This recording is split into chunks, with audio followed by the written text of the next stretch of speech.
Kia ora koutou. We'll now reconvene our Finance, Performance and Audit Committee meeting of the 3rd of June. You'll be aware that we've already taken apologies, so that moves us on to item 3, which is notification of additional items, which we have none. Declarations of interest, item 4, are there any? There have been none. There's no public comment, which moves us to confirmation of the minutes, 13th of May, 26, and as Chair, I'll move the minutes of the Finance Performance Audit Committee meeting 13th of May, Part 1, public, be confirmed as a true and correct record. Seconded by Councillor Naylor. Open it up for any comments or matters arising. Councillor Finlay. Yeah, I noticed that I put an apology in for early departure, but I'm not there as being members present.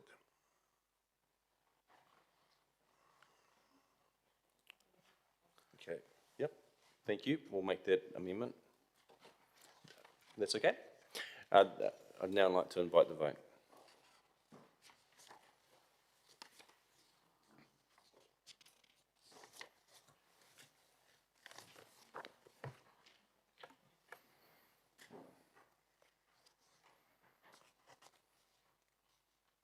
That's passed unanimous. Oh, so actually, sorry, passed 15 votes for and 1 abstention.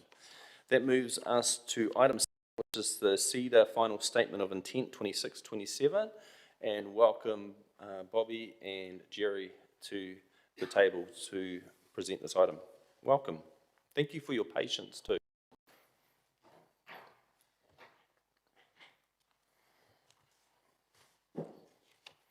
Floor's yours when you're ready. Just hit the right-hand button and that'll make you live. Kia ora, everybody.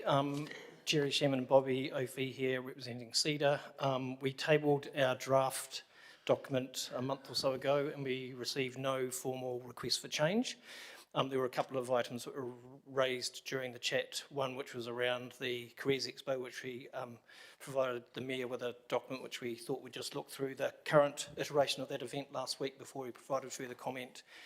And Councillor Barrett raised a question around our relationship with Massey, which we can report required no formal change in the document, but that relationship's going very, very well. I'll just turn the floor over to elected members for questions. Thank you. Are there any questions, members? There have been none. Thank you to you both, and thank you to your organisation. And I'll move that the committee agree that the final statement of intent 26-27 attachment 1 submitted by the Central Economic Development Agency. And for a seconder, Councillor Naylor. Open it up for any comments or debate. Mr. Mayor. Thank you, Mr. Chair. Look, just remiss if we didn't thank the agency for their work. Just acknowledging Bobby, Colin, Jerry, and other staff here. Thank you for the work that you do. Sometimes it's misunderstood, but it's certainly a long game, economic development, and I know that the Tutanganui hub is one of your big projects, and the other one being our place in the world with food science and production of food. So hopefully those two projects are starting to hit their straps, and look forward to the work that you continue to do on that space. Thank you. Thank you, Mr. Mayor. The only comment I'd make is, apart from well done, is that as a more processed comment around when it was last presented as a draft and with no flag changes, with the option in that paper to say either or, to accept it then as the final statement of intent rather than the two-step process we've traditionally done. And so I believe for any other CCO or organisation that we come back in this process with the either or option, just so we don't, it's more efficient and we can use each other's time effectively. No other comments. I'd now like to invite a vote.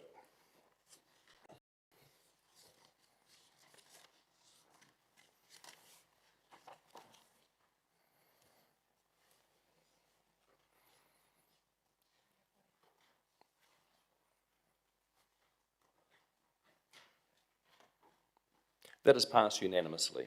Thank you. That moves us to item 8, which is the adoption of the elected and appointed members' expenses and allowance policy 2026, and invite Sarah Claridge, Governance Advisor, Hannah White, Governance Manager, and Scott Manser, Manager for Finance, who are all available to answer any questions.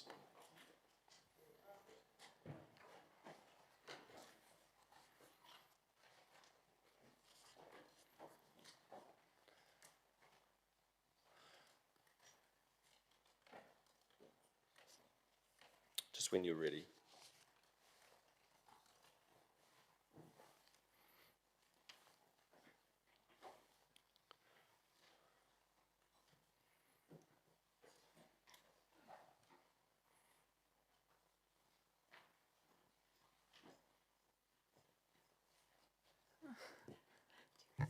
Jerry's laptop. Kia ora koutou, everybody.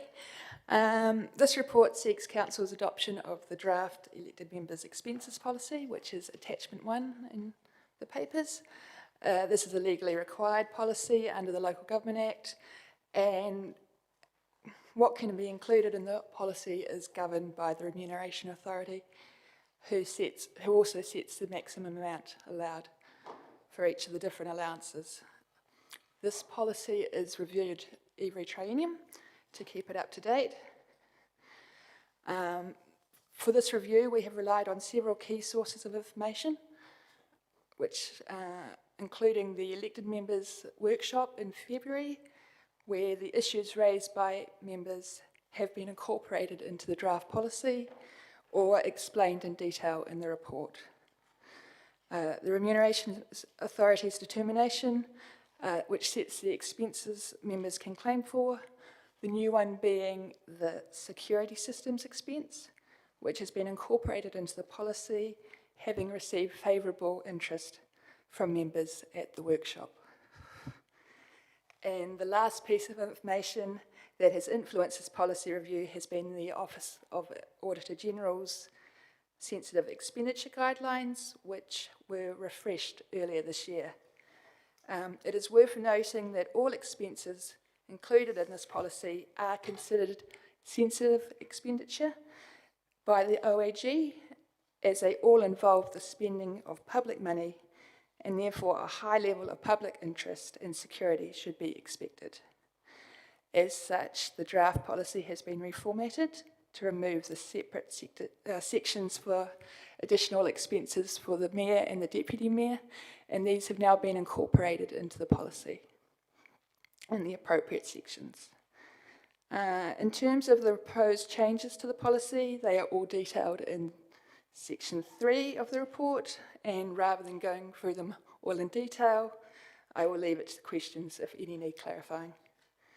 I will, however, note that officers have suggested the maximum rate of 4,500 for the new security system, as this allows for members to have choice in terms of what security system they wish to have. No additional budget at this stage has been created for this expense, so officers will either use the current budget to deliver it, or will come back to council seeking additional funding if required. That's all I have. Happy to take any questions. Thank you. Councillor Johnson. Thanks, Mr. Chair. Thanks, Sarah and Hannah. Just a question about the security threat assessment that the Remuneration Authority requires. Is that required for MPs when they have security for their homes, or is that only applying to elected council members? I'm sorry, Councillor Johnson, I don't know the answer to that question. Okay. So in terms of the security threat assessment, what has to be shown exactly in order for it to be approved? Simply the form to be filled in, and pretty much that's all. Okay, so is there,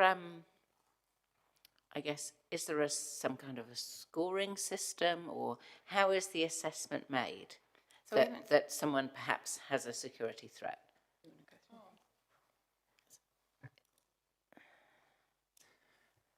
So we have drafted a form, Yeah, which I've is seen an the form. attachment Yeah, 3, I think. It's basically if you feel you need to have a security system, just outline which of those potential threats you feel apply, and we will go from there, really. okay, We so haven't- does someone have to have been explicitly threatened in order to get a security system? I suppose that's what I'm coming around to saying.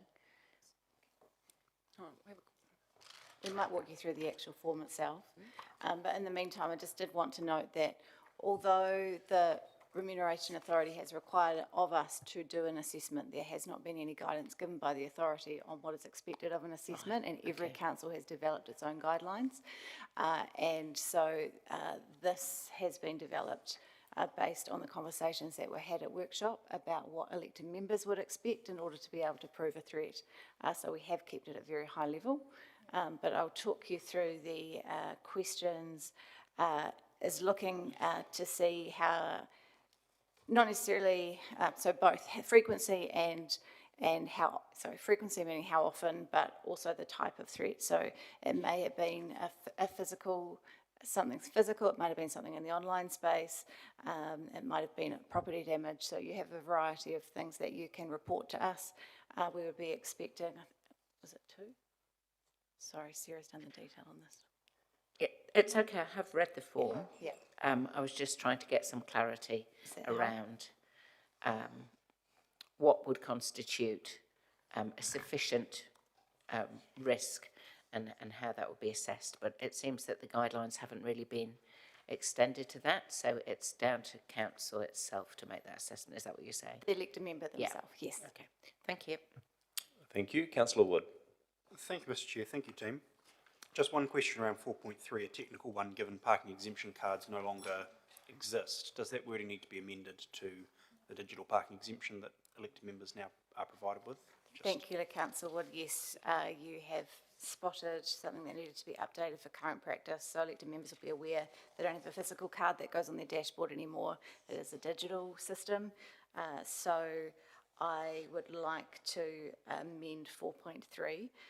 So that 4.3 reads Palmerston City Council provides elected members with parking exemption full stop, and remove the clause following the comma in the following sentence to update it with current practice. While I do have the microphone on, small amendments through Mr. Chair, higher up in section 4, there's also a sentence that I think is a little bit confusing in that section. It's in paragraph 3. The final sentence, overseas travel must be approved by council. It's covered in a different section, and I'd rather cover it in this specific section rather than at a high level for clarity. So I'll also seek to remove that sentence. Okay. Thank you. Mr. Chair, so perhaps a question to you then. Do we just Yes. add as amended to the end of that recommendation? Yeah, I think so. Let's keep it really tidy. Thank you. Councillor Naylor. Thank you. I've got a few questions. First one is on page 19, clause 3.16, and it talks about the usual process of approvals by budget holders, and it talks about the one-up approval as expected. And the example that's shown there is the mayor's expense claim must be agreed for reimbursement by the chief executive. And was just a little bit confused with that, because I'm just wondering if staff are suggesting that the chief executive is one up from the mayor, because I thought it was the other way around.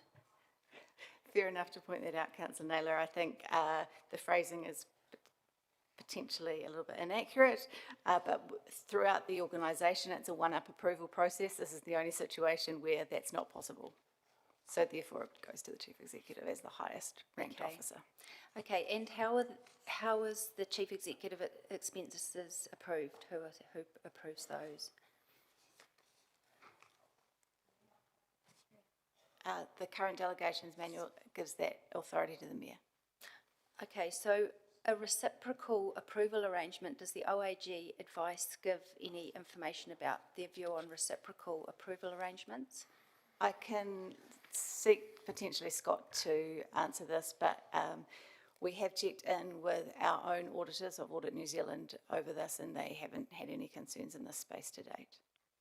Okay, thank you. I'll move on to page 20. In terms of the clause 3.21, it talks about the tightening approval process for credit card statements, which is suggested there as being 2 elected members, and I saw that was included in the delegations, suggested changes in the delegations authority, or the policy, I should say. Why has that principle not extended through to the Mayor's Travel of having the 2, that strengthened approval by 2 members?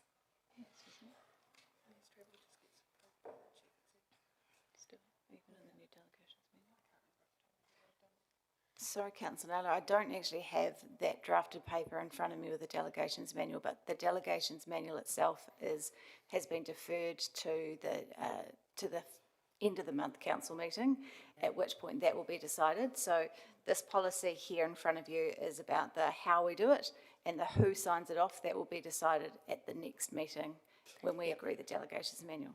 Yep, thank you. So if elected members wanted to strengthen the approval for travel also, which is a little bit different to how it's outlined in this paper, would the time to do that be today, or would it be when we look at the delegations policy? At the next meeting would be perfect.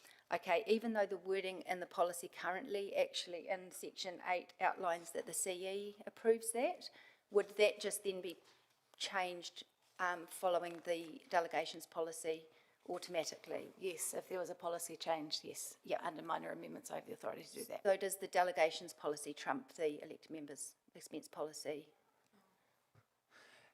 They will work together, so if we change the delegation manual, it will feed through to the expenses policy and we'll make that amendment as well. And that just automatically happens, or does this policy then have to come back to us? No, I do that under minor edits, under my delegation and the delegations manual. Okay, that's lovely, thank you. Moving to page 23. The travel clarity that's provided in the paper there looks good and useful, but I couldn't see that transferred across to the policy anywhere. And so I'm just wondering, is because it's in the paper, would that be the new practice automatically, or does it need to be incorporated into the policy for that to be the new practice? Are you referring to the table in 4.3 in the paper? And the explanation in 4.2. Yeah, so we understand that that is the practice that is currently set out in the policy, so there's no need to change the policy in this space. So where is it set out in the policy? Well, that it's reasonable and justifiable is currently the current policy. It's also what is set out in this section is current practice. So the clarity that's provided in the paper is what's reasonable and it is open to interpretation, whereas this paper provides further clarity and examples which do or don't fall within that, which I think is useful. I think I recall there have been times where there's been practice that hasn't necessarily fallen within how this is explained in this paper. So what I'm wanting to know is, how does that application translate through the policy if it's not actually in the policy? Or is it enough that it's in the paper?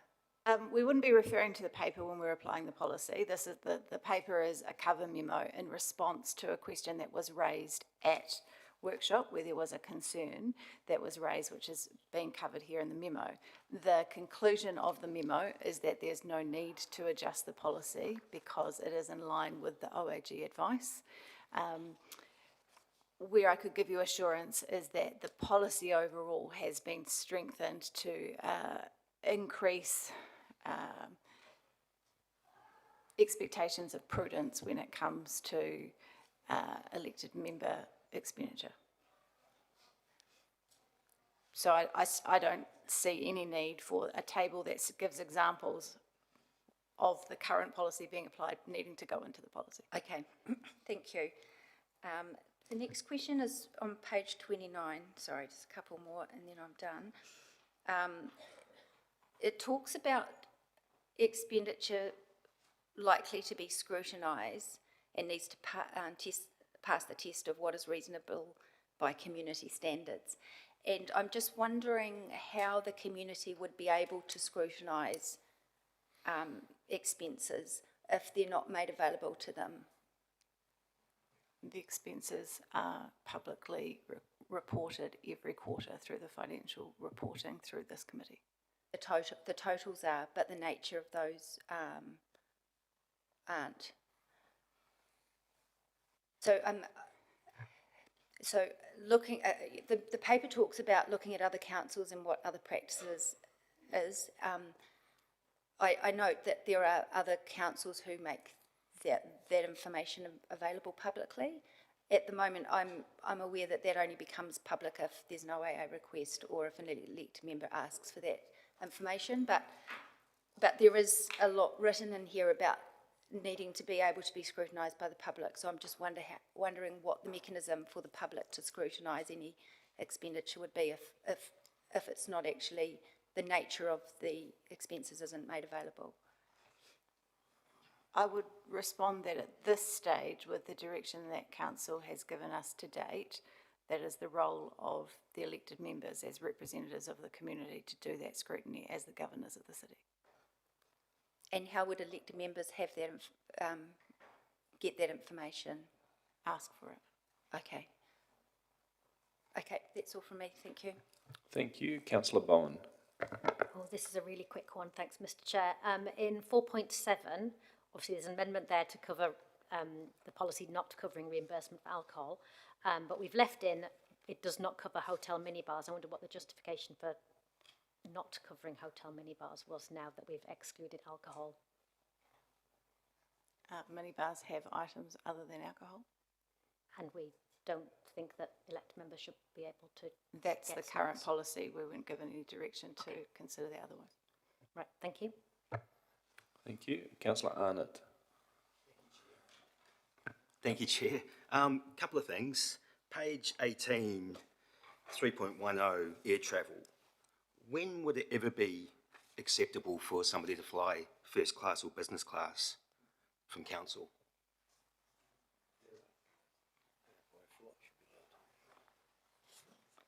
The policy sets out that that would be at the discretion of the Chief Executive. I note there are other examples in the public service. We haven't gone to that level of detail. There are examples, for example, if it's, and I'm not saying we have this at Palmerston North, but within the public service there's examples of if it's longer than 5 hours, if you have a meeting within X number of hours of when you arrive, et cetera, et cetera. So rather than go to that granularity, the policy is as it always has been, which is with the Chief Executive's discretion. What would exceptional circumstances be? The policy doesn't require exceptional circumstances. That's what it says here. Oh, sorry, I thought it just said at the discretion of the Chief Executive. I am not the Chief Executive, so I might pass that one to him.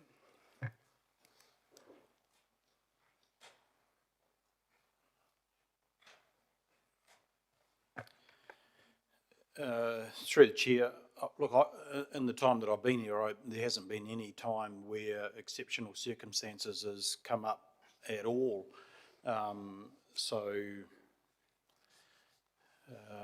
It might be for instance, somebody's already overseas, has some medical episode that requires an exceptional circumstance that requires some other additional level of comfort. As a result, that would be maybe an example. That's fine. Appreciate that clarification. Just another quick question. Page 21, 3.30, the reimbursement of security system. Do you think it would be a good idea for some sort of proof with like a police report that there is a perceived problem before possibly forking out over $63,000? Everybody decides they want a security system. I don't want a security system. If elected members would like that level of certainty, certainly you can add that process. Thank you. Thank you. Just in regards to the things not covered when travelling, 4.7, I noted dry cleaning being a possibility. Would that be interpreted as laundry, or do you think the other miscellaneous costs would cover that, or shall we include it more specifically? I think it could be covered in both, Happy with either? either laundry or miscellaneous. So I believe it's already excluded. Okay. There's no further questions. Thank you to you both.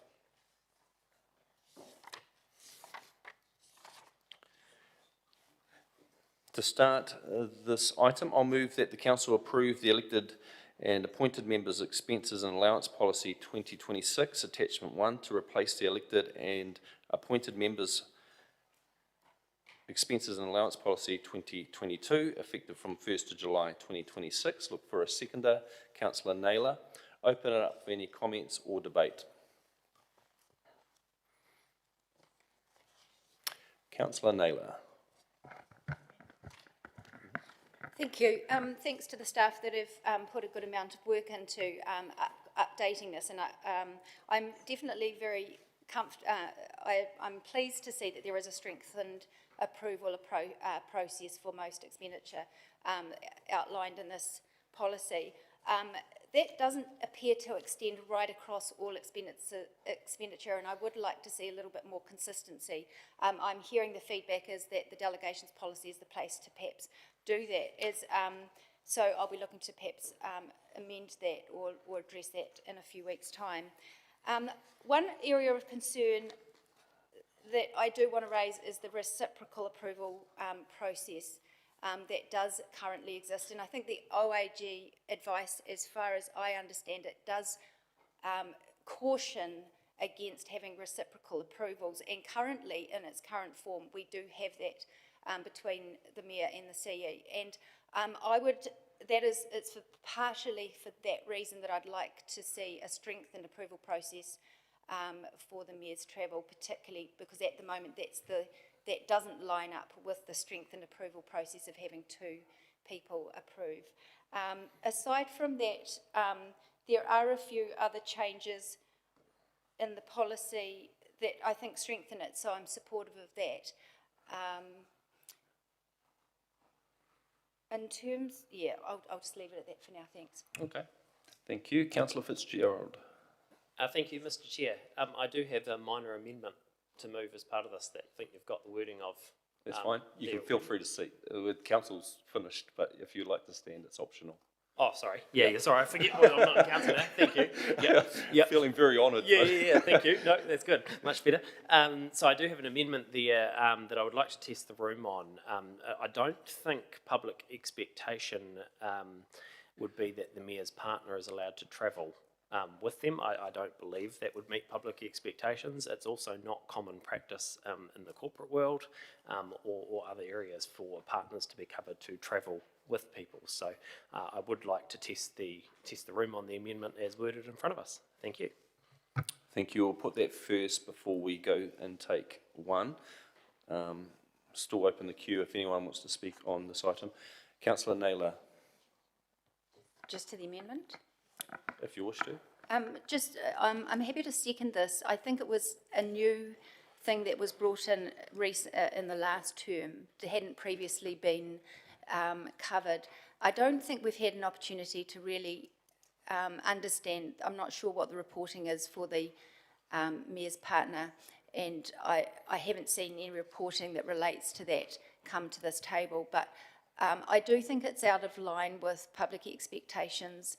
I think it's fine for someone to travel with an elected member if they wish, if they cover those costs. But, sorry, I'm just getting past notes from the Mayor. It's a bit distracting. So I'm happy to second this. I think moving with the current Office of the Auditor General's advice and looking at the scrutiny that is suggested around public spending, I would support this, just to be really clear about what public funds supports and what public funds shouldn't support. Thank you. Councillor Meehan. Thank you, Mr. Chair. I just think this has been really, really nitpicky. The Mayor is expected to do certain things and certain roles when travelling with the mayor to certain events. I don't think she should have to fork that out of her own pocket to go along and do that and represent us. And I just don't think it's extravagant. I don't think she travels unrealistically. And like I say, I just think it's been absolutely nitpicky. Damn stupid. Thank you. Councillor Arnott. Oh, sorry. Mr Mayor, if you would like to speak first. Yeah, okay, thank you. Look, I'll colleagues, come back to you, Councillor Arnott, if that's okay. colleagues, this isn't something new. Councillor Naylor has been in this role in another as the mayoress, and I certainly went to a conference and she was there. I think at the end of the day, we'll do whatever the room wants to do, but there is a position here as the mayor. The mayoress doesn't travel hardly at all because we're busy people. But I suppose it's the respect you put into the office. It's the respect of the role. And look, if people don't think it, and at Councillor Fitzgerald, it does happen in the corporate world. It might not happen in the insurance world, but it happens in the corporate world. So I can't vote on this. I'll be abstaining, but up to you what you want to do. There does seem to be a different level of scrutiny on my mayoralty than there has been on others. I publish my diary weekly. I have chairs meetings. My sensitive expenditure and yours gets published quarterly. We publish the relief fund annually. Previously, none of that happened. And the sensitive expenditure was done once a year in a report. So I'll just leave you with that. Thank you. Thank you. Councillor Arnott. Thank you, Chair. Look, along the same lines as Councillor Meehan, the mayoress is a figurehead of this city and she has chains around her neck as well. So I see this as being a bit stingy. I won't vote for this. Thank you. Thank you. Councillor Finlay. Thank you, Mr. Chair. I'm actually gobsmacked that this is even being put forward. I really think it's the most mean, Scrooge-like thing I've seen come across this council table. It's disgusting. The mayoress goes to functions here in the city. She represents the city when sometimes her husband's not with her. She's expected to because she's the mayoress. What do we give her? Very little. In fact, what do we give her? A glass of wine or something if she's lucky. You know, this is meanness to the maximum. Mayoresses in the past have travelled overseas with their partners. No one's griped about it because it's part of the job. It's part of the job of being... Just hold you there, Councillor Finlay. There's been a point of order. Councillor Fitzgerald, what's your point of order?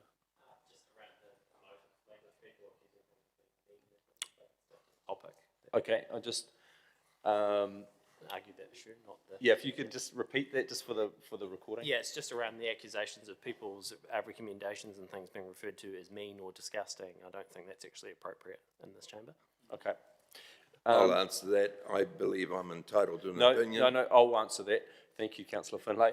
What I might do is the members suggesting that style of reference around being mean and is maybe not appropriate.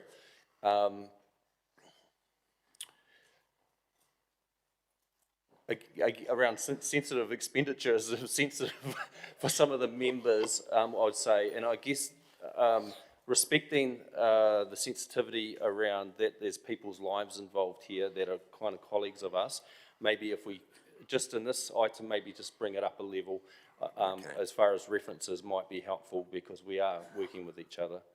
All right. So if that's okay, Councillor Finlay? I will withdraw the comments meanness and I would replace it with Scrooge-like.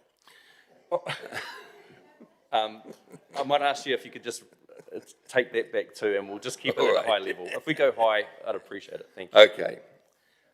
The mayoress, we expect her to do these things and for nothing.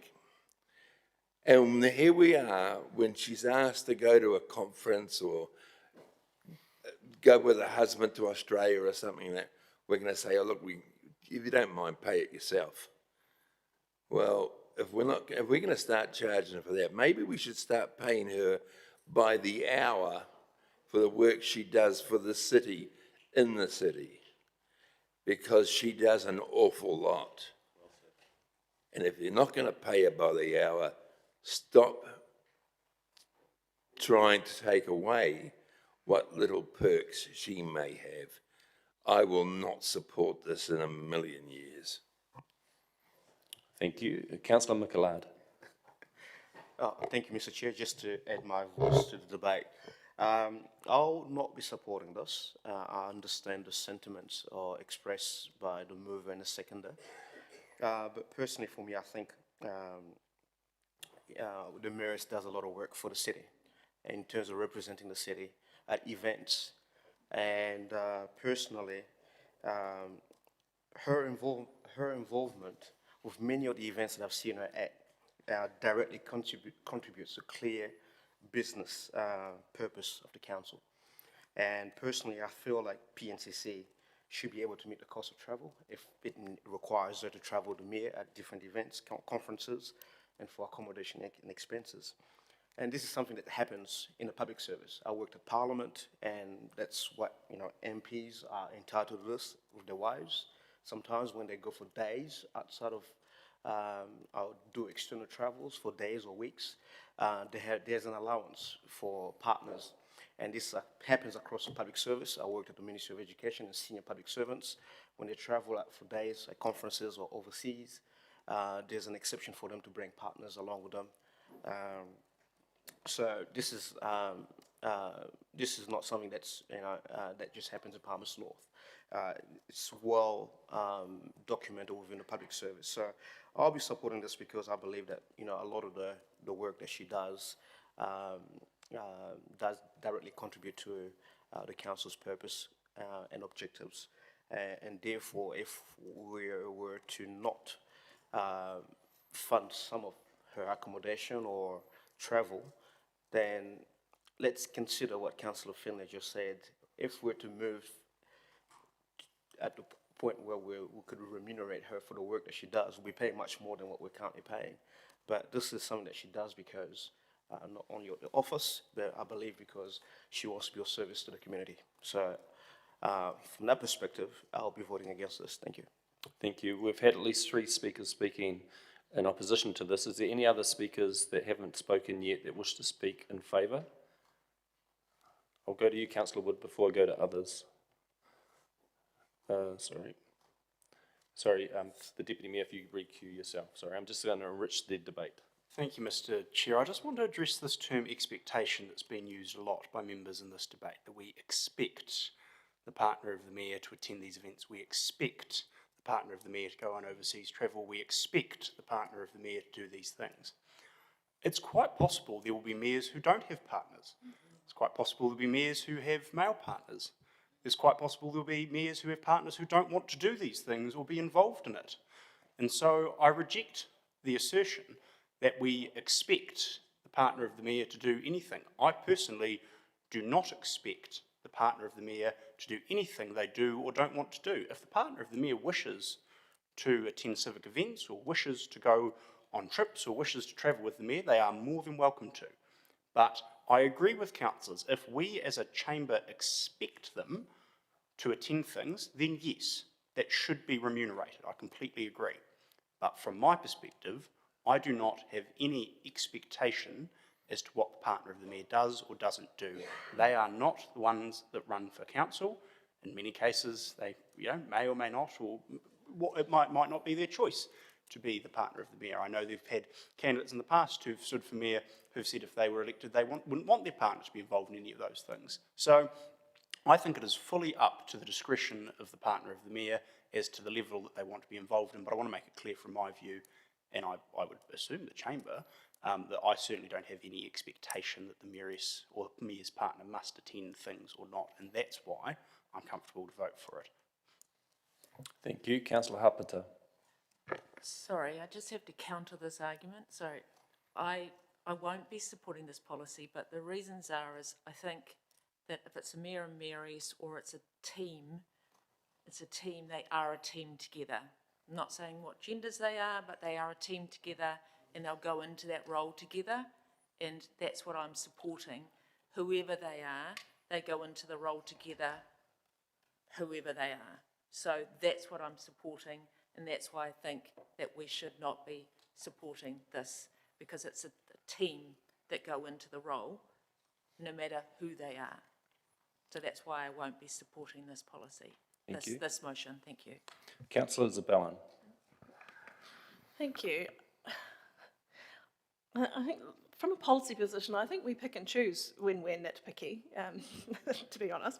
I think what I've heard today is quite a lot of emotive, inflammatory language, a lot of anecdotal, wide-ranging examples, a sense of honour, and a lot of really positive comments about how hard the mayoress works. I would argue that this isn't about the current mayoress or how hard she works, and she does work hard, but it's a policy relating to the position of the partner of the mayor, not about the incumbents. And I'd ask that that's the lens that we look at this amendment, because that's what we're actually looking at. I have not heard any policy reason put forward or anecdotal reason in the debate that's convinced me. But what I do think is convincing is the wording of the policy itself, where it shows that if the mayor's partner is working and directly contributing to a clear business purpose, then we would meet the cost of their travel. And I do think that is fair. But the question that I haven't had resolved for me is what circumstance is there where the business in question couldn't go ahead without the mayor's partner being there? And that's what's given me pause to think about how I'd vote on this, because that's the piece of evidence that I'd be looking for in a policy position. What situation couldn't be done without the mayor's partner, whoever they would be, being present? That's my 2 cents on that. Thanks. Thank you. Councillor Finlay, you have spoken before. You've got a new point to the argument. We talked about expectancy. It's not what the council expects, it's what our community expects. Yeah. It's just if he's believing this expectancy is a was new point, I'm questioned. giving him a chance, members. Our community expects the mayoress to be present. When we go to functions like the citizen ceremony, etc., Yes, okay, I'm going to pause you, Councillor Finlay, and go for Councillor Fitzgerald on the point of order. No, Mr Finlay has already spoken. The standing orders are pretty clear. Councillor Finlay is his reference in the chamber, and in the committee meeting there is standing orders for members to speak a second and multiple time. It's only at council where the restriction lives. Councillor Finlay, the floor's... Yeah, so that's it's my the ruling. expectancy of our community, not the expectancy of councillors. Our community, particularly the older community, expect to see the mayoress, and they look for her. Or when Heather Tangay was mayor, they expected to see Jerry there. And it has always been that way. It's the community that expects to see the mayoress. The Deputy Mayor. Tēnā koe, Mr Chair. I'm not going to support this for the reasons that I believe that Councillor Finlay and Councillor Meehan have touched on. And it has been custom and practice in Palmerston North City Council that the partner, the husband, the wife, whoever of the nearest and dearest of the mayor has accompanied them. And I do believe that there's a perception and a reality out there in our community that that they're supported and that they see that as enhancing the city's representation and effectiveness. It is about predominantly when the mayor goes overseas, it's about relationship building, well, not only overseas, internally. It is about relationship building. And if I were to put a Māori lens on it, it would be about whanaungatanga, connection, hononga, and wanting to know, is that person supported, not only professionally but personally? And I do believe that the Mayoress has delivered public value for our civic events and functions. I've seen her many times assist and enhance the relationships that the Mayor has nurtured and also developed for our benefit as a city. So I think it's acceptable when it is transparent, proportionate and approved. And we do have mechanisms within our council that every time the Mayor goes somewhere that it has to be approved if it's on council business. And so I think those mechanisms exist for himself but also for his partner. Hence the reason why I won't be supporting this. Thank you. Thank you. No further speakers, but I'll just make my comments now before I go to the right of reply. I won't be supporting this. I believe, regardless who the Mayor's partner is, I believe that the travel and conference expenses should be covered. In an active role as the Mayor in such a high profile and expectations to attend so many different functions, I think it's only right as a balance when they wish to attend an event together that they are covered to do that. And the point's been made well that the Mayoress or the Mayor's partner is a figurehead role, like it or not, and there is some regard for that. So that's not a new thing, that's historic, and I think to make a change would take the office of the Mayor, it would be a real kick for the office of the Mayor in my view. So those are my arguments. Back to you, Councillor Fitzgerald, for right of reply.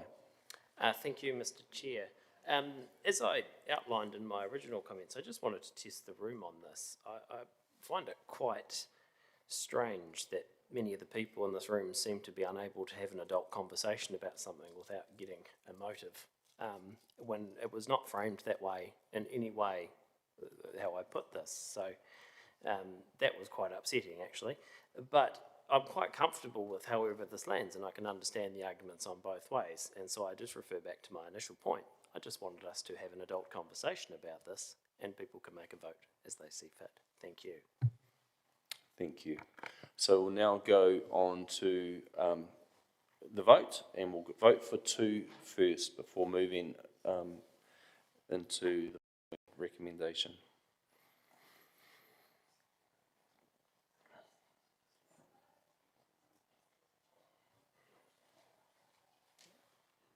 Oh.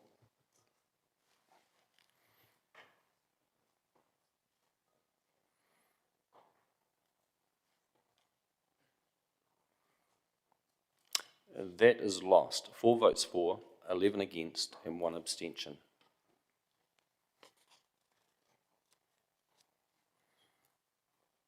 Okay. Councillor Wood, would you wanting to move anything around the parking exemptions, just to clarify? Okay. So therefore, we'll just move into what's before now, that the Council approve the elected and appointed members' expenses and allowance policy 2026, attachment 1, to replace the elected and appointed members' expenses and allowance policy 2022, effective 1st of July 2026, as amended. That's been moved by myself, seconded by Councillor Naylor, and now I call for the vote. Oh, as amended, sure. Thank you. You want to comment on this? Yes. Councillor Johnson. Sorry, Mr. Chair. No, don't be sorry. You've got the right. Yeah. I did just want to have a comment because I wanted to make a comment around the inclusion of the home security system, which I think is a good improvement. And I note that MPs have the same provision for security system. And I thought it would be worth just mentioning the survey that Local Government New Zealand did last year, the middle of last year, of LGNZ members that found that bullying and harassment was very common, reported by 91% of women and 83% of men surveyed, and that women reported more harassment on social media and in everyday interactions outside formal settings. And basically that anecdotally, LGNZ's female members had reported gendered abuse, sexualised comments and threats, with wahine Māori particularly targeted. And it noted that much abuse is online and this abuse is unavoidable, and in-person abuse has taken place at public events, in the supermarket, at politicians' homes, and so on. So I think, unfortunately, the public kind of mood has changed over the last few years, and there has definitely been an increase in threats and abuse against elected members, whether they be council members or MPs. And so in deciding whether or not to approve an expense like this, the question I ask myself is there an additional risk in doing this job that there wouldn't be if I was doing a regular job, like back to my normal practice of being a vet? And the answer is yes. The risk is related to being in public office. Already, I think it's very clear that women have been deterred from standing for public office, and I just bring to you the election last year in which there were 37 candidates for this council, only 8 of whom were women. And so I think there's definitely a chilling effect on women wanting to stand for public office, and that we should do as much as we can to make sure that people can carry out their jobs safely, and that threats and that type of I guess, harassment, really, of elected officials is minimised as much as possible. And one of the things that a security system allows you to do is to record people who enter your property. And in the light of the new stalking legislation, I think that will become increasingly relevant. And, you know, without wanting to go into personal details, there are a number of us on this council who have been subject to stalking, whilst we've been elected to this council. And so I'm heavily in favour of this addition to the elected members' expenses policy that government brought in for just this reason. So I thought it was important to just mention that at this point. Thank you. Thank you. Councillor Finlay. Yeah, I would like to support this as well. Exactly why Councillor Johnson has mentioned it. We're in a situation where I live that we haven't needed security because we've got a big dog who is now 15 years old. Now, my wife and myself was talking about this just 2 days ago. When Serena goes, what are we going to do for security? Because it's one thing that we have experienced. My wife has had racial abuse several times by people who have come to see me about council business. Now, the dog was barking at the fence, they go away. We're not going to have a dog soon. So we're going to have to do something to protect my wife. It's not just the ladies that are on council, it's the partners of those that are on council as well. So I will support this. Thank you. The Deputy Mayor. Kia ora, Mr Chair. I too want to support what Councillor Johnson has said, because, and Councillor Finlay, I know that when we might go and have a cup of tea or something, or coffee, we talk anecdotally about what we've experienced, but I don't think we've got the time to actually put it in a report or anything. But if there was something done like that, people would probably be a bit shocked by what happens. So completely support Councillor Johnson and what she's said. And also I just heard someone close to me along here, I don't know who, but they said, and children. And I know that we've heard that about councillors' children have been targets of that too, which is, you know, just definitely abhorrent. And so, yeah, I support this. And ngā mihi ki a koutou. And thank you for raising it, Councillor Johnson and Councillor Finlay. Thank you. Thank you. No further speakers. I'd now like to invite a vote.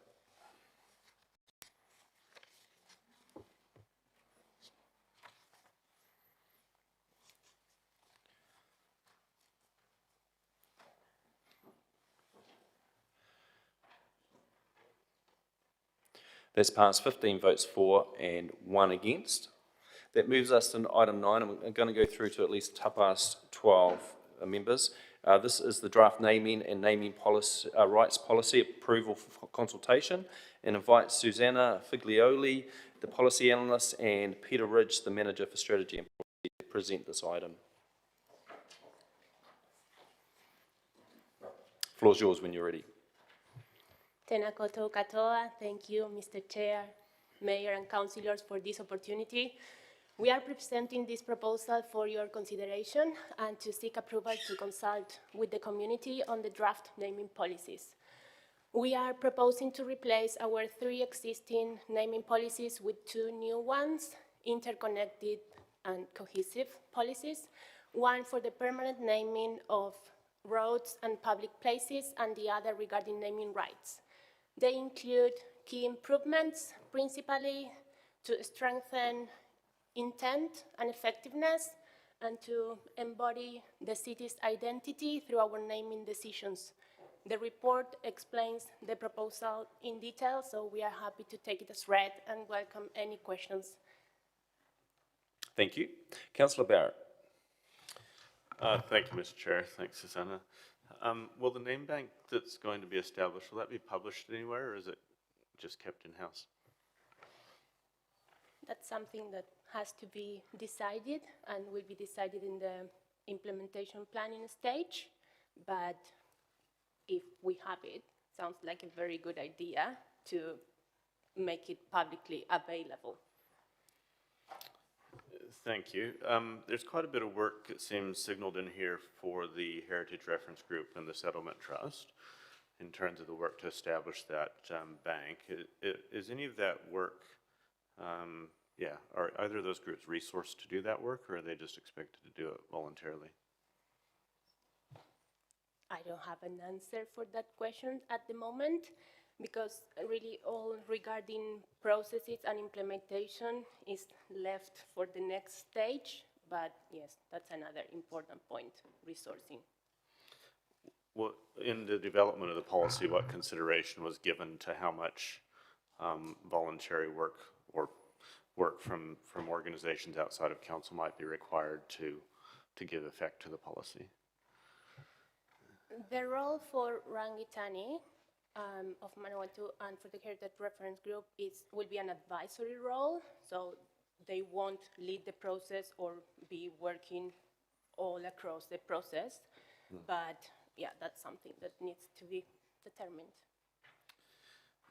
Thank you. There's some wording in the draft around how to approach names of living persons, and just wondered how that would be resolved in cases where the names of living persons were also names that are in common use. So I'll use the name of a past American president rather than a current one, but if we think of for instance, Bush is the name of a living U.S. past president. It's also the name of what we call the forest here. So how will those kind of questions get resolved in implementation? By keeping good record of the decisions, because the decisions should be justified, so there we will know the meaning behind the name. Great. There could be a coincidence, yeah. Thank you for those responses. Mr. Chair. Thank you. Councillor Wood. Thank you, Mr. Chair. I'll just start on 7.1.4, same place as Councillor Barrett's just left off. Why add that layer of complexity into it? What's the problem we're trying to solve of not allowing streets to be named after a living person? It's to avoid reputational risks, and this guideline is aligned with New Zealand Geographic Board standards. It's also prohibited there, and it was a common guidance for other councils too. So it is a proposal. We think that will help, but it's something you can discuss today. Okay. Just so we can make an informed discussion, what's the reputational risk that we're running, that we might name a street after someone and then they go off and do something crazy? Is that the gist? Yes. Okay. Further in the report, if we go to 9.2, there's a comment here that said short roads must be given short names only. I thought that was an entertaining one. Where did that come from? We have that in the current policy, and that's also in the news, in the Land Information New Zealand standards that are mandatory for us. What So it is constitutes there, a short name? and the reason is for maps, really. But it's something that even if we don't have that in the policy, we need to comply with, because it's in the LINS standards for addressing. Interesting, okay. On 7.5, engagement with Rangatani o Manawatu Settlement Trust, that relates to 9.8.1, that a developer must provide evidence of engagement with the trust. I'm just trying to understand how that intersects with the name bank that we're getting the trust to put together. Could a developer just choose a name out of that bank and say that is my evidence of having engaged with the settlement trust, given they're being engaged with to prepare the name bank to inform developers to help them name streets?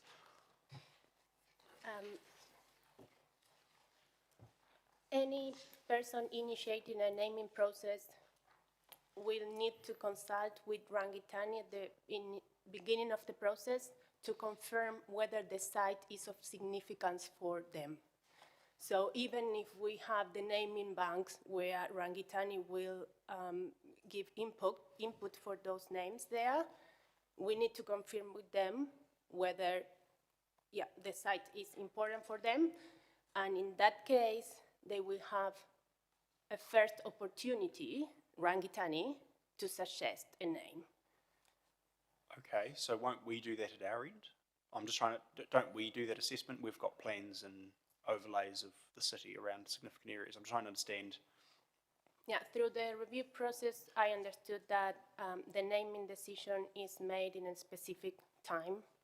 So respected partnership, we should consult with them when a decision needs to be made. I think regarding implementation, in the future, Rangitani may choose to provide us with clear maps of where are the sites of significance for them, and that will really streamline the process, but it's not something that I understand we have at this moment, so it's something to work together with them and trying to simplify. So can I just talk through a practical example then? So I'm developing a street, I choose a name from the name bank that's being prepared in consultation with the Settlement Trust and with the Heritage Reference Group. I then engage with the Settlement Trust directly on that name. They then approve that. I send it to Council. Council then engages back with the Settlement Trust directly to confirm for a third time that the name's appropriate. I'm just trying to understand why we've got so many gates that have to be gone through. If the developer engaged with Rangitani at the beginning and the name was endorsed by them or gifted by them, then we will have proof of that and we won't need to consult again with Rangitani. Okay, and my last question on that then is how do we come to the conclusion that it would be the Settlement Trust that we would engage with, not with iwi, with hapu, with like there's quite a few layers We to this. had Where a do we come to meeting that? with Rangitani. We engaged with them through Te Whirikoko first. With the Settlement Trust or with the But iwi? we started engagement with Rangitani through Te Whirikoko. With Rangatane iwi or Rangatane Settlement Trust? I'm just trying to But the understand who you representatives engage with. Just, I think she's trying to explain, Councillor. The process, yeah. We engaged through Te Whirikoko, where representatives of iwi were there. They suggested having a further meeting, specific meeting with the Settlement Trust. Because they are the umbrella organization for the Cultural Trust for Rangitani. And then we had the meeting with them and they suggested that clarification in the policy. So that's what we are bringing according to their advice. This will go, I mean, if you approve it today, will go out for consultation. So we might have comments on that point too. All right, thank you, Mr. Chair. Thank you. Mr. Mayor. Oh, thank you. So in, I've lost my place now, here we go. Come back to me, sorry. That's okay. Councillor Naylor. Thank you. Recently there was a paper that came to a committee or council, I can't remember, about all of the policy work that council is undertaking and what's priority and what's not. And there was some feedback about perhaps wanting to prioritise some pieces of work above other work that was perhaps less much less of a priority, and this was one of the examples as perhaps one that could wait. And I've seen it come now, and the under 7.1 and next actions, the time frame of talking about public consultation is the end of June to the end of July, and this, we've got things like local government amalgamation consultation, quite significant pieces of work at that time, and I'm just wondering if officers have looked at the timing, and I'm also interested to know if we progress this piece of work in terms of that engagement and consultation with the community, whether that is putting any other work that has been identified as a higher priority, perhaps on the back burner as a result of that. Through you, Mr. Chair. The outcome from that memo that came through to a committee was to give a higher priority to the local alcohol policy work, and that has been given effect to. So we are shortly starting some research work in that space, which will be starting in the coming weeks. So we've brought that work forward. We've actually managed to do it by engaging Susanna here to do that initial research work alongside the consultation plan for this, because while consultation is ongoing, there's a little bit of capacity to start some of that research work, so it works quite well with the timing we've outlined here. In relation to the comment you made about the potential for consultation fatigue and the other projects that have been consulted on, I think there's always that risk with a lot of our work. I think ideally it would be nice to be able to run them in serial, one after the other. That isn't always possible. There isn't a statutory driver for when this work has to be completed.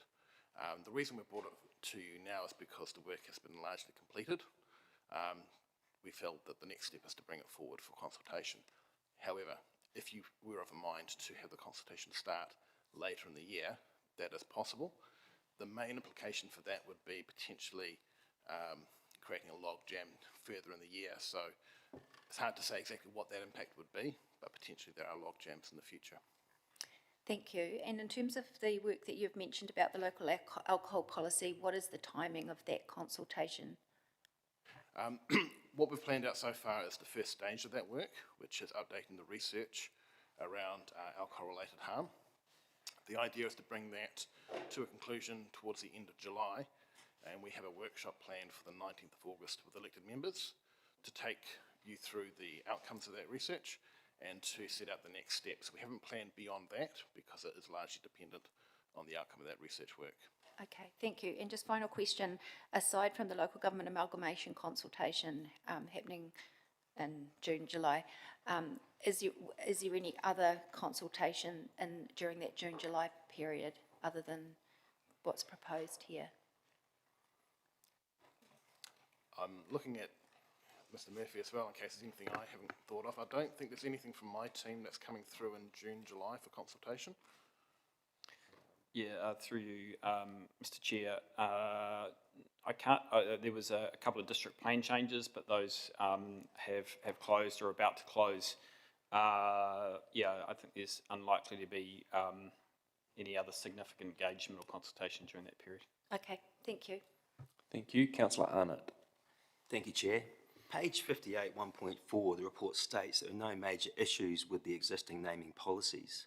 If there's no significant problem to fix, why are we proposing to spend ratepayers' money on a public consultation and replace a policy that appears to be working? What evidence is there that the current framework is failing, and rather than simply producing outcomes that some people may not have liked, like Trump Place? We have worked under the current framework for many years. There are some gaps. There are some streets that don't have a meaning for the city. There is opportunity to strengthen the strategic direction on this. So the policies were reviewed because they are very old. The naming rights policy is from 2001. Officers have operated following the delegations manual and best practices for sponsorship, for example, but not really relying on the naming rights policy. because it's quite vague, the one we have now. So we are proposing a new one with clearer framework for decision-making on naming rights. And the same for the permanent naming of public assets. We have 3 separate policies that work on the same space, but they are not really connected. So this is a proposal to improve what we have and move forward from here. Regarding consultation costs, since this is we don't have a target audience for this one. We have certain stakeholders we want to engage with, but I don't think we will need much money to get in contact with the people we really need to get in contact. And then the general channels for communication with the broader community is a part of our usual business. So, I mean, I'm not the person to give the answer about costs of consultation, but I think we can keep it at a quite limited cost. Okay, just one last question. This is about local identity. Does the policy broaden the range of stories we can recognise, or do you think it narrows them by signalling a preferred naming outcomes? I don't think it proposes, preferred naming outcomes, but it's completely flexible and balanced. And we have the new objective equity, so that will help to balance decisions and going. And the other very important point is like we are requesting consideration of the context, the geographical area, to try to find the most meaningful names. So that's giving guidance, and it's not just a fixed preference on certain category of names. Okay. So I believe it will give equitable and balanced outcomes. Okay, thank you, Chair. Thank you. Councillor Harpeta. Thank you, thank you. Is there a budget for the new naming policy to be implemented? Not at the moment, but most of the process is what we currently do. The new thing will be really activating the name banks. The names bank. The names bank already exists under the 2 current policies, but it is inactive. So there will be more work around that, and that's not contemplated at the moment. So our heritage team at the library, they are already developing a database of meaningful names for the different suburbs. So that's aligned with what is requested, but it has not been confirmed that they have the capacity to allocate more work on that.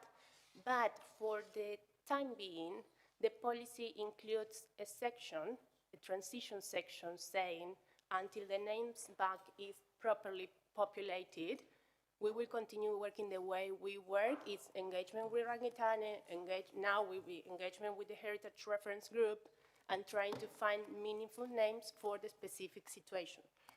So how much money has been spent to date on this?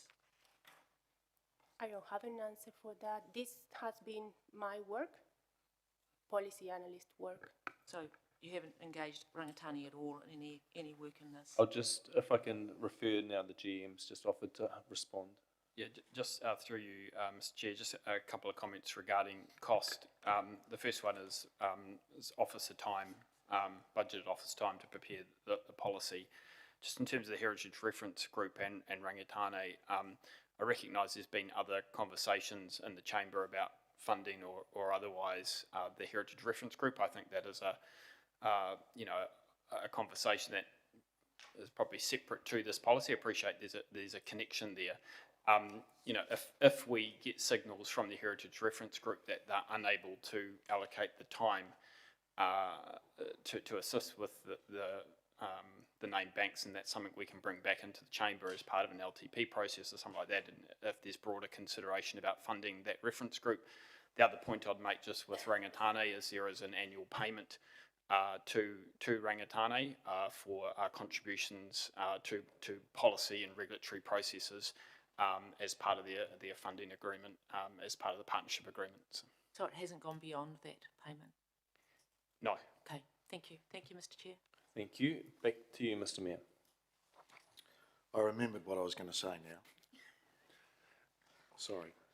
There was a bit of gap there. Look, 2.3, and you've heavily engaged with Rangitane, I mean, too, and rightly so, bit of discrepancy about who it actually is you're talking to, but within Rangitane, and you've done all the government stuff.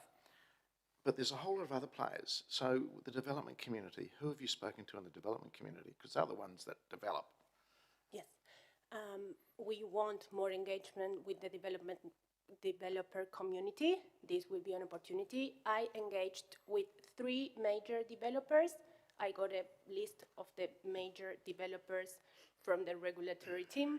So I contacted 4 developers, companies, and 3 consultants, planning consultants, who are usually most work with us.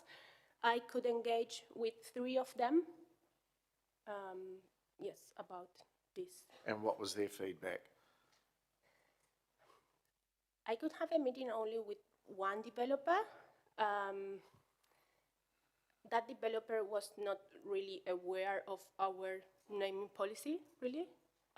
So it showed me we need more work with developers in communicating this. Okay. And the others mentioned that it was comments about the process. It's like, well, sometimes we have back and forwards, but in the end, we get to names. And the new policy, the proposed one, maintains the collaborative approach with developers, inviting them to propose names. We are guiding them towards the names bank in the first instance, but they will be the party. So why aren't we doing a little bit more work with that development community first before rushing out to get this out in a consultation period, which is our community's over-consulted? Is it because of the workflow within the policy team? Is that driving this? No, it's, I considered we got views from major developers, and we really plan. Can you tell me the major developers? Who are we talking about? Brian Green, Right. Japak, and K Group, Nick Curran. Those were the 3 I could engage with. And they wanted this work to continue? Yes, I asked them about their experiences with us and for the processes, and they give me some information about that, really.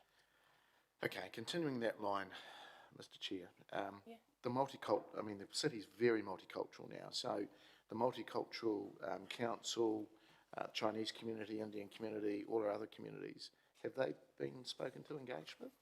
Not until this point. There is the plan in the engagement process to engage with them, and now we have, I mean, the proposal includes recognition of the multiculturalism of Palmerston North.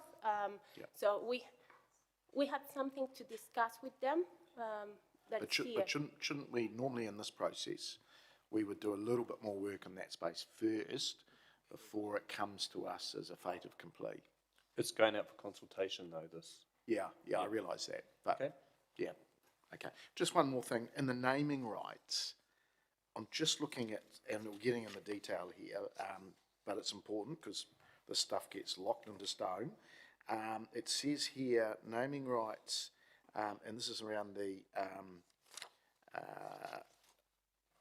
for council-owned recreational cultural venues, that naming rights must be fixed term.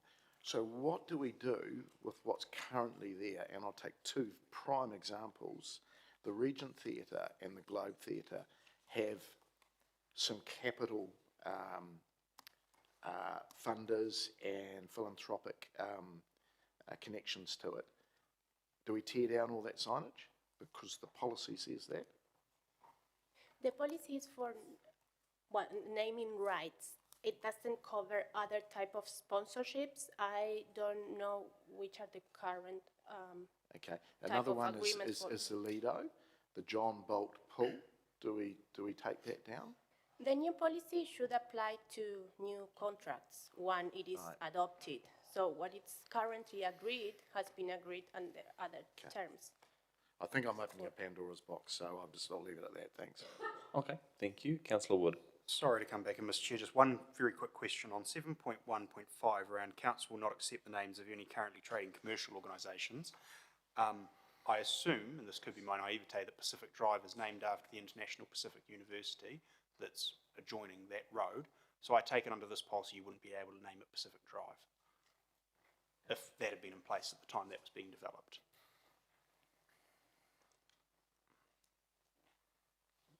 What?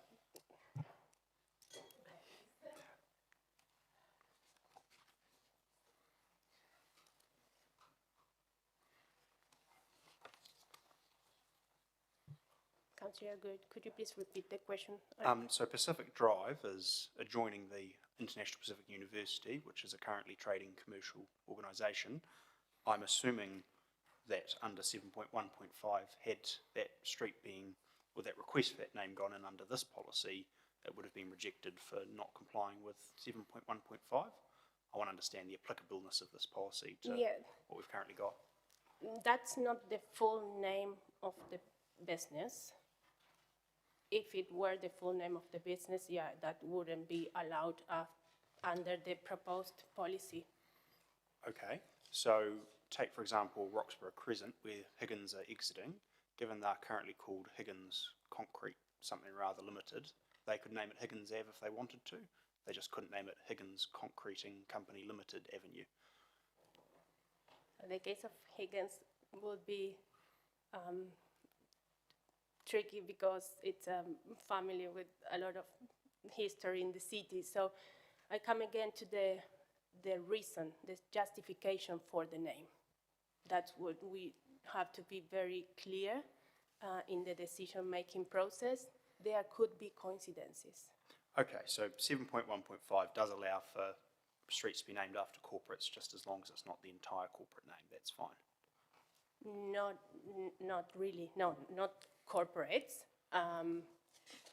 You will need another reason to propose a name that meet at least one of the naming criteria, which is not the name of a corporation or a business.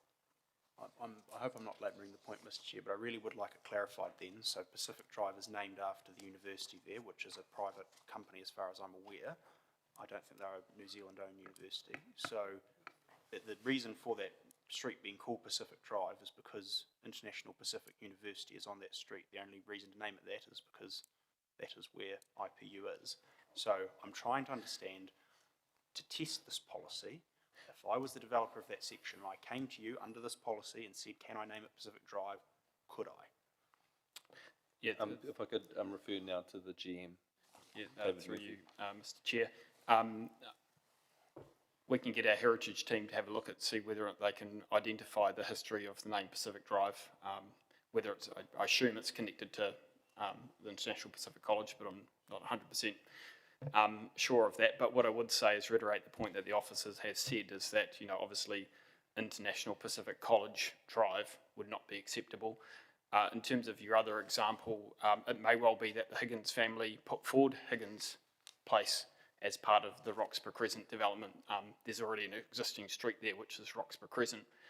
If there was a lane, and you know, if that met the criteria, of which there's multiple criteria, then that name could be considered. It's not Higgins Concrete Limited, though. Okay, thank you, Mr Chair. Thank you. There's no further questions. Thank you to you both for presenting this item. As Chair, I'm prepared to move the recommendations before us that the committee approve the following draft policies for consultation, public consultation. A draft naming policy for roads, open spaces, council-owned facilities and suburbs, attachment 1, and draft naming rights policy, council-owned recreational, cultural and venues and destination facilities, attachment 2. Look for a seconder. Look for a seconder, the Deputy Mayor. Thank you. I'd like to speak to this. Start us off. One is these policies that we've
and the wonderful work that they've done, the Heritage Group and the Army. There were 9 streets in the Awatapu area in Palmerston North that honoured the 28th Māori Battalion. You've got Anaru Place, Dipma Drive, Henare Street, Huata Place, Kātini Street, Pitama Road, Ruha Street, Te Punga Place and Wikirifi Crescent. Awesome, wonderful, no one's complaining about that. I would have an issue though, and I think thanks Susanna and Peter for their input and what they did do.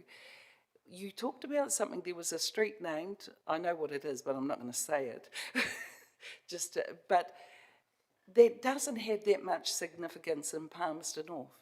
But you can bet your life that those other groups, when they say something, they're going to say something that's really meaningful to our city, meaningful to Palmerston North, not generalistic like another country overseas or so forth. And we do have developers who are interested in supporting and doing different things. I just hope if I was a developer, I probably would think if I had millions of dollars, now I might name that street after that son, that one after that auntie, that daughter.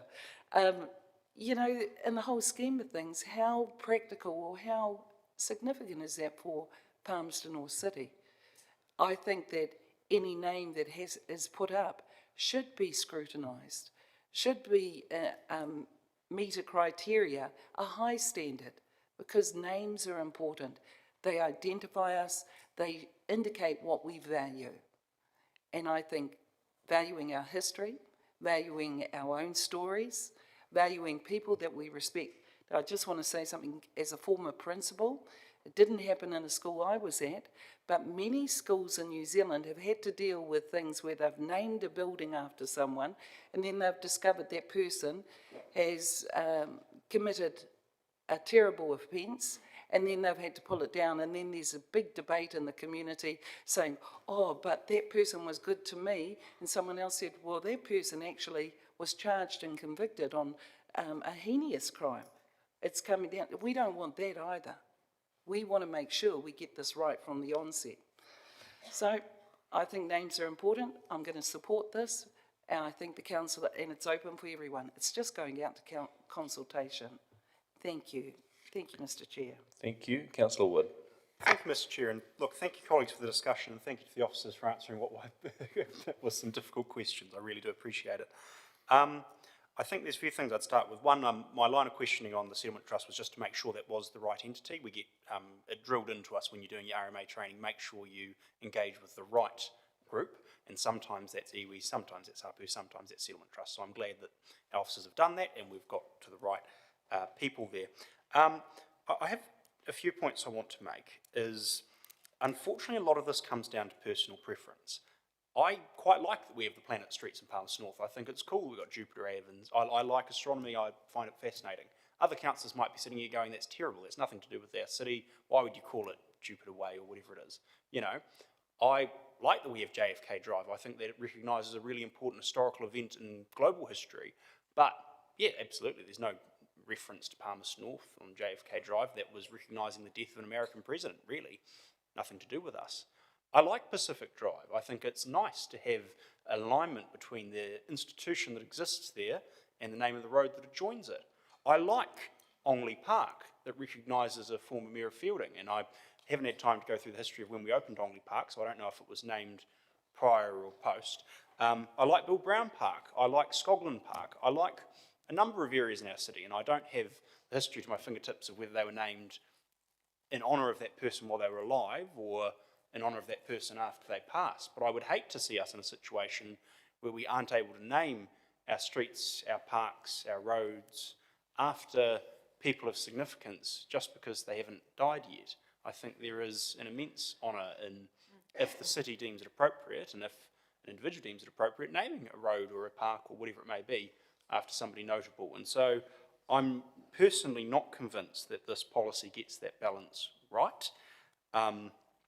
And I think a much more, in my opinion anyway, it would be better to have a more permissive approach where we establish a name bank in partnership with the Settlement Trust and with the Heritage Reference Group, We refer developers to LINs and FENS for the rules that they must follow to make sure that it is technically a legal thing to name a road.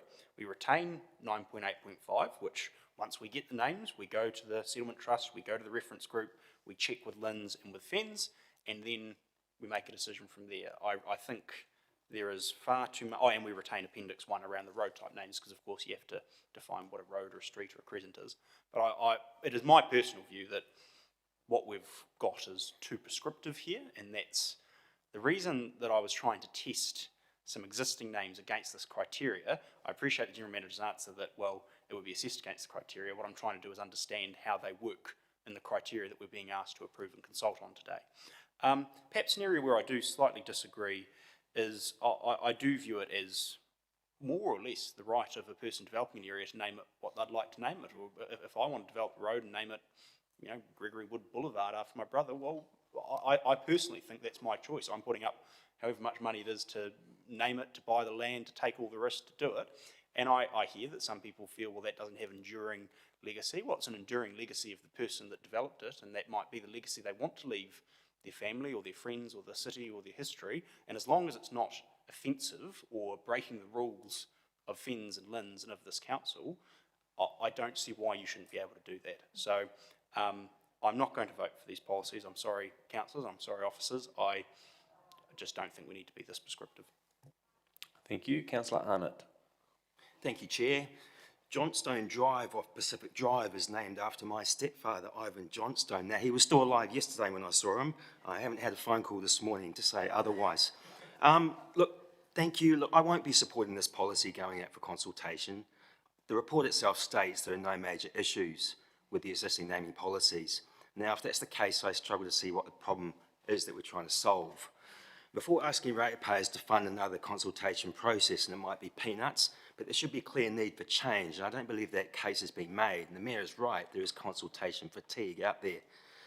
I'm also concerned that this policy could have the opposite effect of what is intended, and rather than increasing the choice, it risks limiting it by steering future naming decisions towards preferred outcomes. Through my work with Poppy Places, I've seen how important place names are in preserving our history, and we now have 77 streets and sites of significance around our area, helping tell the story of service and sacrifice in Palmerston North. Those names matter because they keep local stories alive for future generations. The Deputy Mayor is right, there's quite a cluster of multi-battalion names around Awatapu College, and Ditma Drive was named after the commanding officer of the multi-battalion. As a member of the Heritage Reference Group, I also note the group supported the use of the standard for the New Zealand place names. The national standard recognises a wide range of naming categories and allows communities to recognise all aspects of their history and culture. My concern is that this proposal moves away from that flexibility and towards a more prescriptive approach. For me, a good naming policy should not favour one story over another. It should allow us to recognise Māori history, European history, military history, community history, and all other stories that have changed and shaped our fine city since its beginning. To me, this comes down to a simple principle. If it's not broken, don't fix it. The report tells us there are no major issues with the current policy, so I don't believe ratepayers should be funding a consultation on a solution to a problem the officers themselves say doesn't exist. Thank you. Thank you, Mr. Mayor. Thank you, Mr. Chair. Look, just following on from Councillor Wood and Councillor Arnott's commentary, and I do come back to what is broken, and I just think we'd sort of got that message across to staff and management when we had the workshop. Surely there are more priorities than doing this work at the moment. What is actually broken? And I acknowledge Rangitane, and I acknowledge the Deputy Mayor's comments around Turatea. That was a New Zealand government and LIN's misspelling. I think if we'd had a policy here, it probably wouldn't have been picked up because it came from the government. And thank goodness it has been picked up and corrected. I live there, and I've made sure we've changed the sign on our fence there as well. But look, there is plenty of diversity in our city. If I look at what we've done in our own developments from the city, Tamakuku Terrace, naming of suburbs instead of City West, we've got Kiki Whenua and Kakitangiata, and they are names that have been on maps for literally centuries. But what I have found that the city has changed as well, the changing face of the city. I don't see the Chinese element here. I don't see the Indian element. I don't see the multicultural element here. And yes, I know that work's going to happen, but I've been here long enough to know when this consultation goes out, it starts to get locked into stone. Also, the development community, as Councillor Wood spoke about, surely they have a voice in this. And it's missing. It really is. So look, the one I am a bit concerned about, and again, there's been zero discussion, is the naming rights. As we're going out and we're at the 11th hour of securing Arena, this could scuttle it all. So I'm sorry, but you know, when people put up literally hundreds of thousands, if not millions, to help build facilities, and then they're told it can't be this, it can't be that. Now, all the checks and balances, of course, go on previously to that, but I just think, what are we trying to fix here? I realise there's an American president's name on a street up in Kelvin Grove, and a lot of people don't like it. Is that what we're really trying to fix? I think it is. So why are we trying to go around the long way? Seriously, I won't be voting for this. I encourage you not to. Thank you. Thank you. Councillor Michelard. Thank you, Mr. Chair. I also, along with other councillors that have spoken against us, will also be speaking against us.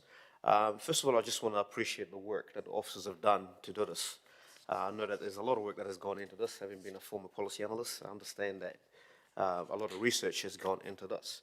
But I think for me personally, it comes down to, you know, the prescriptive nature of the policy. I understand the need to embrace local heritage, and it should be embraced, and also local identity. But I found the policy to be very prescriptive, and I'm in favor of a more liberal sort of regime in terms of naming policies. I mean, to prescribe and say that a developer who's, you know, develop a section or bought acres of land and develop a section, and they've taken a risk to do this kind of work, and to limit the naming rights of that development is, for me personally, is a bit absurd. And I understand the fact that, you know, naming someone who's alive, naming a street after someone who's alive might be an issue for certain people if, let's say, they're found to have committed heinous crimes and that sort of thing. But that's not the case for a lot of people. And personally, I don't see what we're trying to fix here. If it's not broke, I live by the same principle as well. If it's not broke, don't fix it. Improve it. But I don't see us improving the policy with this. We're actually making more difficult for us to, we're actually making more difficult for ourselves and for also the community. Also, I feel like the cart has been put before the horse. Like the mayor said, when this goes for engagement, a lot of things have already been set in stone, so I'm not sure how much of that consultation will change the final outcome of the policy. I would have loved to see a lot more collaboration with the wider community in terms of stakeholders. I don't see MMC being involved in this, and I know they've got an opportunity to contribute in the consultation phase. But I would have loved to have seen the collaboration or engagement process to have engaged the wider sector, not just the very few that are here on page 47. So for that purpose, or for those reasons, I'll be voting against the current policy that's supposed, against the current proposal that's going up for consultation. Thank you. Thank you. Councillor Naylor. Thank you. I was in two minds about this coming in, which is why I didn't want to second it. I was really quite interested in hearing the views of the room first, but having listened to the concerns that have been raised by some who are wanting not to support progressing this. I'm reminded that actually this is actually just a draft policy, and what we're needing to support is a process that does invite that feedback from the community. If the Mayor thinks the development voice is missing, then the consultation process is the best time to actually hear that voice. And no draft policy is set in stone unless we choose to set it in stone by confirming it after the consultation. So I did have some reservations. I think the response from the officers did alleviate my concerns about whether this was putting off more important work, and it sounds like that other work is progressing anyway. The feedback I'm hearing from the Deputy Mayor and others and the Chair is that this is still important work that does need to be done. The report found that while there were no major issues with the existing naming policy, there are clear gaps and opportunities for improvement. So I think it is worthy work to progress. My view for those of you, I'm not sure which way the vote will go, but my view, if we are not comfortable with the draft, we can change the draft and then consult, or we can simply say, we've got some reservations, but consulting will bring to the surface whether those reservations are actually reflected by the community, and we can make an informed decision after that consultation. So at this point, I will support these recommendations, and we'll see how we go. Thanks. Thank you. Councillor Barrett.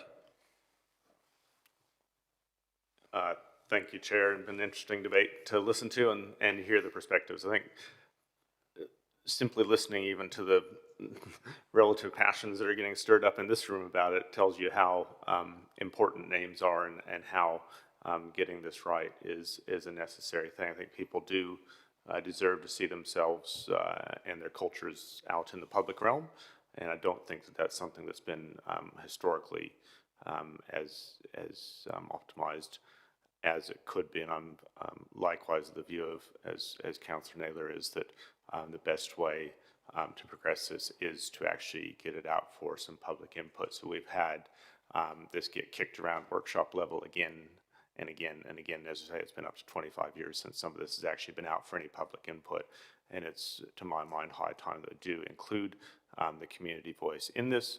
I'd push back a bit on the notion that the developer voice is missing. It does say explicitly in the policy the developer is the one that has the right to put those names forward. And so I'm quite comfortable where it sits there in terms of balance on that, and would say that, you know, development community does have a very important role to play, obviously, in the establishment of streets, but I'd say their interests are less enduring than those of the wider community. Yeah, to the point of cost, not convinced on that one either. To me, it seems like we've taken up most of the cost by having the workshops, having the policy work being done by staff, and I think it would be a lost cost if we just parked all that up now and stepped away from this. So I think it's just good value to get the community voice in there and see where things come through in terms of the consultation. No doubt it'll be interesting to hear from the community in that regard. I would hope we don't end up voting just to kick it back into workshop purgatory. Thanks. Thank you. There's no further speakers. As my right of reply, I just wanted to mention a couple other things. This is just to approve to go out for consultation. All the other wider voices will get the opportunity to put input in, whether we adopt it or alter it or change it. Nothing is set in stone. And there's not, why you might say at this point there's some voices missing. I think this is the opportunity to get the wide voices incorporated. And so I feel like this is an open-minded process, and so I commend you, as others have said, to oppose this. I'd commend you to consider supporting this so we can actually progress the work that's been done, the investment we've made to date, the 2 workshops we've already had to give our views. Let's ask the community what they think. Would seem reasonable to me. And now I'd like to invite a vote.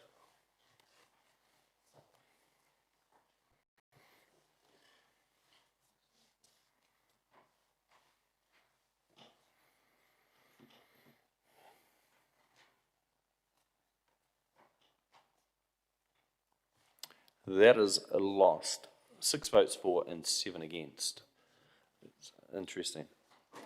That though, before we consider any other business, we're going to adjourn for lunch. It's 1 o'clock, we'll reconvene at 2 o'clock. When we get back, I don't quite know yet.